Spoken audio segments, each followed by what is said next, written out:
Hey friends, it's Annika. Welcome back to my channel.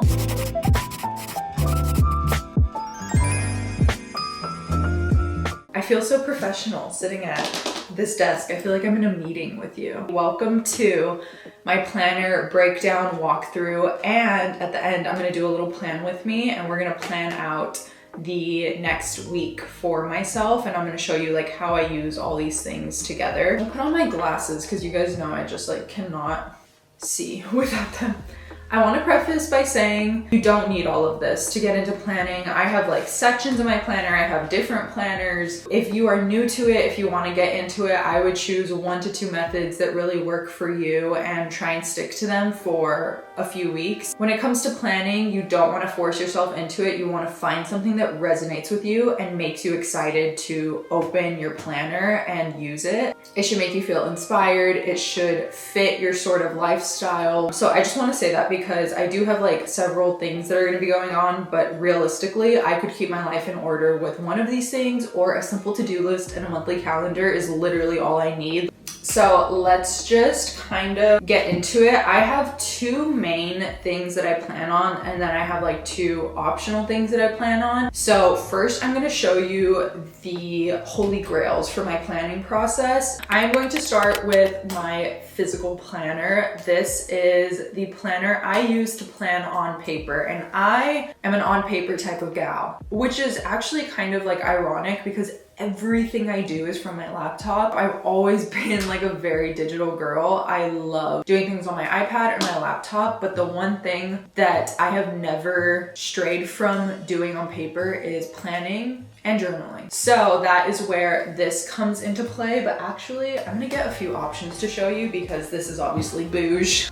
Can you tell I love stationery? Like, this makes my world go round. I think one day the besties and I need our own planner. What do you guys think? I think that would be so fun. So first I'm going to show you mine, and then I'm going to show you some good alternatives, and I will link some good alternatives below too in case this isn't necessarily what you're looking for. This is the Louis Vuitton agenda cover in the personal size. If you've been watching the vlogs, I bought this a few months ago as a milestone treat for myself when my channel hit 200K. Also because I have been using planners consistently for gosh, like probably 10 years. So it's one of those things that once you realize it's like a huge interest of yours, you're like, okay, I want to buy something that's like kind of extravagant. I really like it. However, you can get a Filofax cover. They do really pretty leather covers because these inserts can go in any agenda cover. So this is interchangeable. Before I take you through it, I'm going to tell you some of the details about it. This is a personal size planner. So when you're shopping for inserts, these are the personal size. They're pretty skinny and small to me. Coming from someone who planned in an A5 size, which is like a typical notebook size, this was like definitely an adjustment because there's just a lot less space. I'm gonna tell you about some of the pros and cons about this planner really quickly. Pros, it's obviously pocket sized. It is so easy to throw in my purse. I pretty much take this everywhere with me. It's really, the size wasn't, calm down, having like 10 thoughts at once. The size was an adjustment, but once I got used to it, it grew on me so quickly. It's also really easy for like a jot down thoughts and move on kind of thing, like because it's so portable. A lot of these sections are for like brain dumping, note taking. Some of the cons are obviously that it's small, so the writing space is very limited.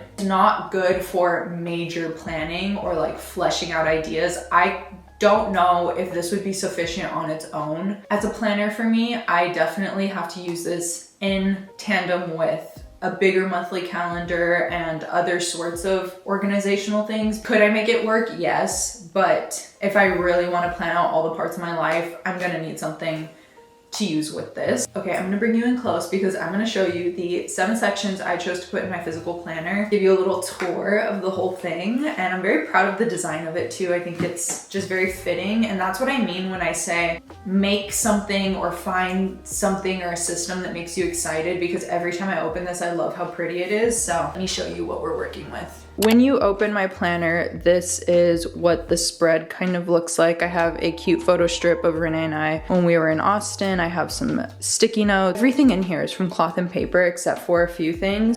So I will have it all linked down below. And then over here, you can't really see, but there's like some slits for like cards and card holders and stuff. The first page I have is like this transparent A overlay, which I think is really cute. And I paired it with this cover page, which says, "There's a time to plan, a time to act, and a time to rest. It is wise to know which is which." This is the yearly calendar, so it's a year at a glance. I thought it was essential for me to be able to have access to a yearly calendar in this. And then we get into the monthly calendars. These are actually from Etsy. I didn't like the cloth and paper monthly options, and I think it's important to know every single spread in my physical calendar is undated, which means it comes completely blank and I fill it in and I date it, because I have always just found undated planners work best for me. I waste so much less paper when it comes blank, because let's say I fall off for a month, which is completely normal, I don't waste. This is my March calendar. This is what it looks like kind of filled in. We're like halfway through the second week of March, so it's kind of a glance at what it looks like while it's in progress. I will obviously put in like the very consistent weekly dates here. As the weeks go on, I'll fill it in more detailed. And then there's like these blank notes, which I don't really use. I do have these really cool dividers that stick out of the top that says this month, so it's super easy for me to flip through it, which I think helps this stay feeling very organized. Next section is my daily spreads. I kind of did it in the order of year, month, day.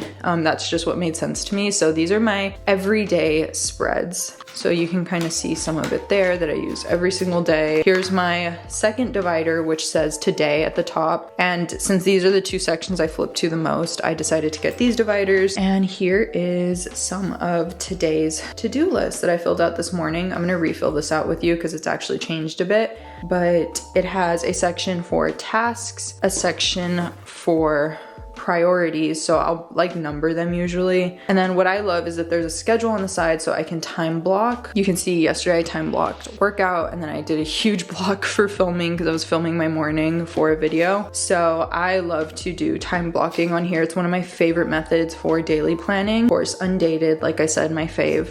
You're like staring at these like stupid pictures of us. Sorry. But yeah, I think time blocking is a really, really good way to budget your time. Flipping to the next section, I have these dividers that go on the side, and they divide the 7 sections, so it's super easy for me to like flip to them. And honestly, at this point I kind of have it memorized, like which is which, so it's pretty easy to stay organized with it. For some reason I only have 1 page of this section. I have no idea why I haven't put in more. I need to refill this. But this is my sponsor tracker. It's actually a task tracker that I just like completely customized for myself. So I just like don't use it as a task tracker. I use it for Instagram, TikTok, and YouTube sponsors, and I'll like fill it in. This is probably the section I am the worst with keeping up with, just because I have everything on my monthly calendar, so I don't always feel the need to keep up with it. Last week I kind of did though, when I did those 3 sponsorships. You can kind of see how some sections are used more than others. The next section is meeting notes. I love this section. I use this for wedding meetings, really any meeting, but this is what it looks like blank. So it has a space for the subject, the attendees, whatever the agenda is, and the notes. This is really what I use. And then any follow-ups, so like my homework from the meeting, which I love. It's so nice to have this in my planner. It's one of my favorite sections. I use it every single time. And then we have some lined blank pages. I will use this sometimes to keep track of like what I currently have filmed, what I need to edit, and then like what I have filmed. I think it's a staple to have lined paper in a planner. Next section is my inbox. I really love this section too. When I found it on cloth and paper, I chose it because it's things that are like not urgent but need to be done at some point. They're kind of just like open projects or open tasks that don't live on my daily planner, don't even really live on my monthly calendar, but just like need to be done at some point. And then the last section is my mental download section. I also really, really love this section, and I like to really just use it for like content ideas, brain dumping, new kinds of content that I want to make, anything that kind of just needs a spread to itself. I will go in here and flesh out how I want to do these different video ideas. It has a space for just like general writing, and then idea 1, 2, and 3, and then like any visual if you want to. I like to write in here like the shots that I want to get for the video. That is the last section, and then back here I just have, I think these are like card holders, but I just put like my post-its in here and my tabs, and then this is a little zipper pouch that I use for SD cards. I always carry my SD cards in here. And then we have a flat pocket at the back, a pen slot on the side, and that is my entire planner. That's a very quick tour of the sections I have in my physical planner. There are so many options on cloth and paper. These were just the ones that I chose to include. Yearly, monthly, daily, and then everything else is kind of just up to you based on your interests, based on your lifestyle, based on your job. And all these sections get used at different frequencies. Everything is so dependent on the week or the month that I'm having. What I love about cloth and paper and just like insert type of physical planners like this is that you can choose like any sort of sections that fit your day-to-day and put it in a planner, and it feels like I made this like book that is just for my life. Before we move on to my digital planning, I want to show you some other good options. These are really beginner friendly if you're looking for something that's already pre-made for you. I used both of these for years before I made my own like custom physical planner. These are my two favorites if you're looking for an alternative. I'm gonna start with the Productivity Planner by Grace Beverly. If you guys don't know Grace, she started as an internet creator. She now owns a huge company of activewear and clothing, and she basically made a planner that was like her dream planner. And when it released, I bought it because I've been following her for so many years, and it is just, oh my gosh. Okay, well, this is gonna make me emosh because opening this up, it's my 2023 to-dos, walk Lola, outline and schedule my next vlog, film my nighttime routine. Like, I love keeping my planners. I have a whole bookshelf of them because I can like open up and see like day to day what I was doing, which is really, really cool. If you want like goal setting, there's some good goal setting pages at the front. I obviously got the undated one. They have weekly spreads at the beginning, and then if you move to the middle, they have daily planning, so you can also get that like daily spread type of section, and it has like quick ticks, tasks, projects, 3 non-negotiables that you'll get done today, and then a schedule. So this is like a 2-page daily spread. The only thing I didn't love about this one is I felt like I really needed a monthly planner. There was no monthly calendar in here, and I also never used like the goal setting stuff. Like, as much as I love the idea of it, I never use that in my planner. I really just want the essentials. So I love the layout of the daily spreads on this. I'm sure they have more options now because it's been a few years since I've used it. So this is a really good one. The covers are also super cute. I stained mine because I used it so much, but I have a navy blue one, I have a beige one. And my most recent fave that I used pretty much all of last year is the undated Papier planner. I also love the design of Papier planners. They are so pretty. I loved the simplicity of this one. It kind of feels like the planner I have right now. This is from last year, October, and undated, just has the boxes so you're able to fill them in.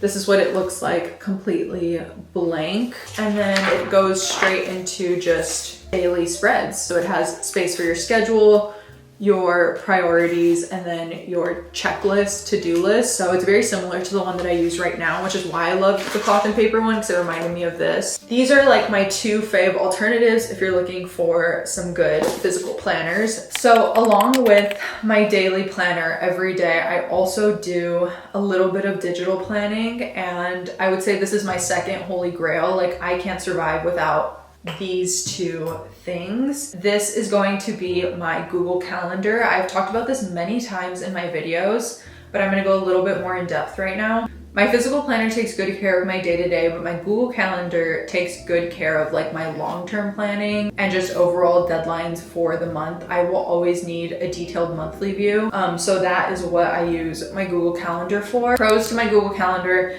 it's accessible on all my devices. It's also really good for color coding. If you noticed on my physical planner, there's basically like no fun color coding happening. Sometimes I'll use stickers if I'm really feeling like it, but that's why I really like Google Calendar, because I'm able to color code on here. I also love that it can hold so much info and looks very clean, very organized, never looks cluttered. I can share it with my team, so They have access to my calendar and can put things on there for me. It's also really good for recurring events. So I go horseback riding every single week and it will remind me, not that I forget anymore, but like it reminds me every week that I have it on that day. Cons to me, the fact that it's digital, obviously, so it's less interactive in my opinion than writing on paper. This is specific to Google Calendar. You have to do like a lot of extra steps to get cute colors. You would have to create a calendar for every single color you want to use. Another con is I do not like the daily or weekly view on Google Calendar. So I just don't use it for anything besides my monthly planning. And it also doesn't have any sort of like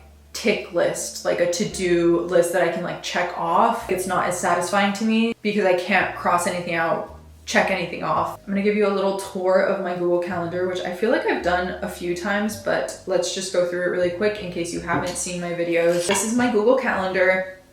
Today is March 11th. So you can see how like I can stack a lot of things in a day without it looking cluttered. It all looks pretty organized. I have reminders in here, like reminders to update the channel on Instagram, the broadcast channel. I also have reminders to update my Shop My. I feel like this is all very self-explanatory, but this is how it looks. I'll also sometimes copy my to-dos for the day in here. It's really nice for me to also have a record of these things because I plan out deadlines on here. So like today I started a YouTube vlog and I'm gonna just label it YouTube. I know I have to submit this vlog on the 17th. So you see, like I'm not able to really do this type of long-term planning on my physical planner, so I'll do it on here. I'm also filming planner video. So this gives me a much better like zoomed out view of my week and of my month, and I'm able to plan deadlines in advance, whereas it's harder for me to do that on this. This is a lot more daily tasks. And then you can see here on the side, it says these are all my calendars, but these are actually all my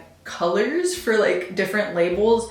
But Google Calendar is so not user-friendly in this area that instead of just being able to use these colors as labels, you have to make every single label a different calendar, which is why it looks like I have 20 calendars. So you can see that like every single thing has a color. Appointments, birthdays, events, important dates, any content to do with Instagram. I have one for my personal to-dos.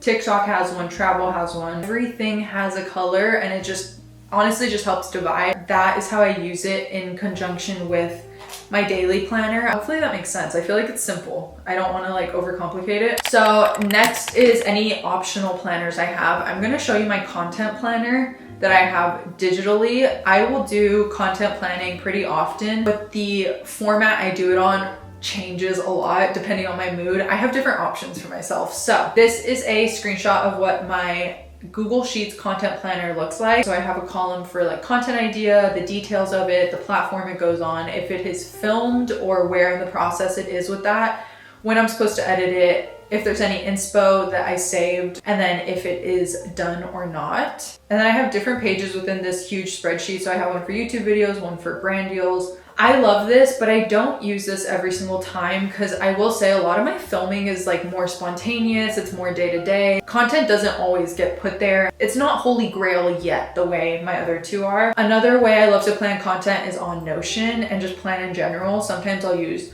Notion pages, but especially for YouTube videos, I really love to use Notion pages. If you want to see more about my dashboard or how I built it, I'll link a video down below because I did it in my New Year's reset. And I also made a template for my Notion dashboard that you are able to use for free. So I'll link that down below as well. I'm just trying to give you guys all the tools in case you want to get into it, because I understand it can be like overwhelming, and like I use a lot of people's templates to build my own templates. I think it's helpful to have options. The final one is like so common sense, but also my notes app. Like sometimes I don't use any of this and I'll just open my notes app in the morning. And I do have days like that. Like I would say at least maybe like once a week where I'm like, I don't even want to open my planner. Like I'm just going to write a to-do list, and I'll write a super simple to-do list in my notes app. Those are for more like, I would say low pressure days where I'm like, I just have a few ticks that I need to get done and I really don't want to go through the process of opening everything up. Okay, let's do a little plan with me session. This is not going to take but literally 5 minutes, but you can plan along with me or you can just see how I do it. I want to show you like how simple this is. So I am going to open up my daily planner. Today is March 11th. I need to switch my little today tab over. And I am just going to start filling in my to-dos for the day, and I'll show you what it looks like when I'm done.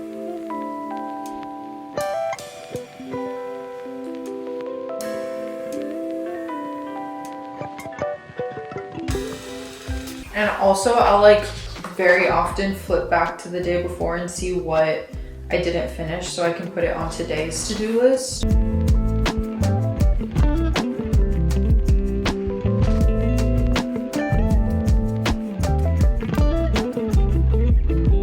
Okay, so I'm just gonna show you really quickly. I opened up to my monthly spread. I cross out the days that need to be crossed out, and I just kind of see where, if I have any big event on here. Of course, my detailed monthly calendar is my Google Calendar, so I don't really worry too much about that. What I'm really using this for every single morning is my daily page. So you can see I filled it out with my to-dos for the day, and then I listed my priorities 1, 2, and 3. I blocked some of my morning because I'm meeting with a friend at 10:30 to go to Pilates. Woke up early to film this video before, and then I have a facial appointment right after for an acne peel. Probably after that, I'm gonna time block like a big work and editing block. I just don't know what time I'm gonna get home. So I'm gonna come back to this when I get home and put that in. But this is what it looks like. It's 9:30 right now, so obviously nothing is checked off yet, but we have the day laid out in front. Actually, my facial literally just got canceled in real time, which is totally okay. She's not feeling well, so I can just scratch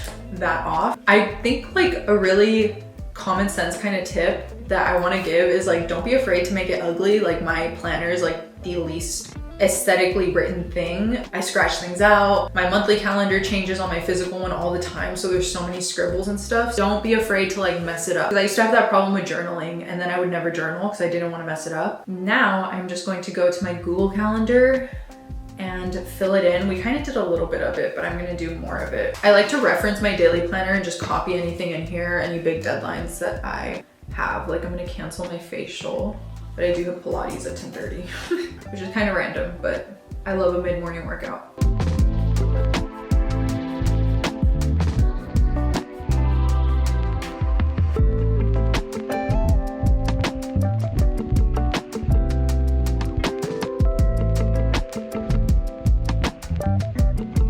Okay, I am pretty much done. I realize sitting down right now that I plan more like 4-ish days detailed in advance. It takes me like 5 to 10 minutes in the morning. Like, it does not need to be an hour long. That's not sustainable every single day. So that's how I keep it as like a really easy part of my routine. Some tips that I have: if you're trying to get into it, you're new to it, or you're having a hard time sticking with it, is pick 1 to 2 methods that really work for you and stick to it. There's so many planners out there. It's really easy to like want to buy another one and jump into it, but I would just really encourage you to stick it out with the one that you have. There's something so satisfying about finishing a planner that you started. Even if you kind of have your eye on another one, I think it just really enforces the habit of planning rather than buying planners and buying stationery. Also, another tip I have that might be common sense but is really helpful if you have trouble checking back in with your to-do list is keep your planner open on your desk like the entire day. Like I will have my to-do list open here. Like I'm just going to lay it here on my desk, so that way as I do tasks, I check off and this never goes unchecked. I would also say start your workday with a to-do list. That's a really good way to get into the habit of planning, is have a habitual time for it every single day that doesn't change. And for me, that's before I start work, I will always write a to-do list, and that is how I've been able to stay consistent with it over years at this point. Also, keep it simple. Don't feel the need to like color code, use stickers, use tabs. A lot of people love to do that. I've actually never been that kind of planner. Like I'm very much just a list kind of girl. Test some things out, but don't feel pressured to make it like this really extravagant thing. One of the best tips I ever heard with planning was budget your time the way you budget your money. To me, that means leave some extra. You don't want to time block your entire day and then not leave time for lunch, leave time for realistic rest because you're gonna get tired. Don't overload your to-do list either. Like just be realistic with yourself. I would also say try time blocking, and it's literally as simple as just drawing like some blocks within your schedule to give yourself like a chunk of time, a set chunk of time that you mentally put aside to do a certain task. I already talked about this, but also move unfinished tasks to the next day. It will keep your flow of planning going. And don't aim for perfection in your planner. It can be messy, it can be ugly. I think just understanding this is not like some aesthetic thing that people are going to be looking in. It's genuinely for you to stay on track with your goals and your habits. That is pretty much my planner tour and like all the tips I have. I've tested out so many different things and I'm really happy with the process that I have right now. It's very quick, it's efficient, it does not take more than 10 minutes every single day, and it is so organized, which I love. It just really fits my lifestyle. So I'm gonna have everything linked down below that I talked about. Let me know if you have any questions or if there's anything else you want me to show. I always include this stuff in my vlogs. So if you liked this video and you want to see more planning or more plan with me, so make sure to like and subscribe. And I love you all so much, and I will see you very soon in my next video. Bye.